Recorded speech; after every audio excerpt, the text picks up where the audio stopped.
मागील 425 वर्षापासून रुक्मिणीचं माहेरघर असलेल्या अमरावती जिल्ह्यातील कौंडण्यपूर येथून आषाढी एकादशीला पंढरपूरला पालखी जात असते। महाराष्ट्रातील सर्वात जुनी ही पालखी आहे।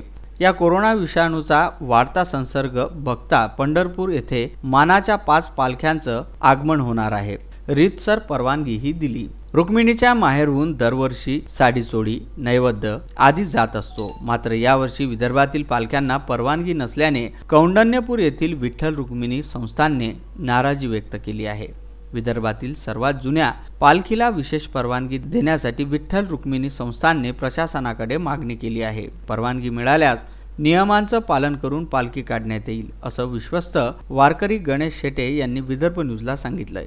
शासनाचा आदेशानुसार आपल्या माऊलीची पालखी हे पंढरपूरच्या विठ्ठलाच्या मंदिरात यथायोग्य हजर होणार आहे आणि दरवर्षीप्रमाणे तिथे माऊलीच्या पालखीचा साडी चोळी देऊन यथायोग्य सत्कार केला जातो आणि ही परंपरा गेल्या 425 ते 30 वर्षापासून एकसारखी सुरू आहे। याही वर्षी सुद्धा आपल्या पालखीला परमिशन मिळेल, परवानगी मिळेल आणि यथायोग्य तिचा सत्कार होईल। या परंपरेला कधीही खंड पडणार नाही ही अपेक्षा आम्ही विश्वस्त मंडळा पंढरपूर देवस्थान कमिटीचे अध्यक्ष तसेच सोलापूर जिल्ह्याचे कलेक्टर, आमचे पालकमंत्री, आमच्या जिल्ह्याच्या पालकमंत्री यांच्याकडून अपेक्षा। विदर्भातील एकाही पालखी सोहळ्याचं नामोल्लेख केलेला नाही। मला असं वाटतं हा विदर्भातील आमच्या पालखी सोहळ्याचा एक प्रकारे अपमानच आहे। मानाच्या पालख्यांमध्ये आई रुक्मिणी मातेची पालखी गणल्या जाते, पण कालच्या त्या मीटिंगमध्ये रुक्मिणी मातेचं नाव घेतलं गेलं नाही।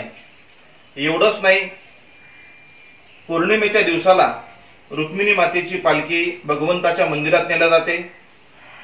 भगवंताच्या तर्फे साडी चोळी देऊन बोलवण केल्या जाते।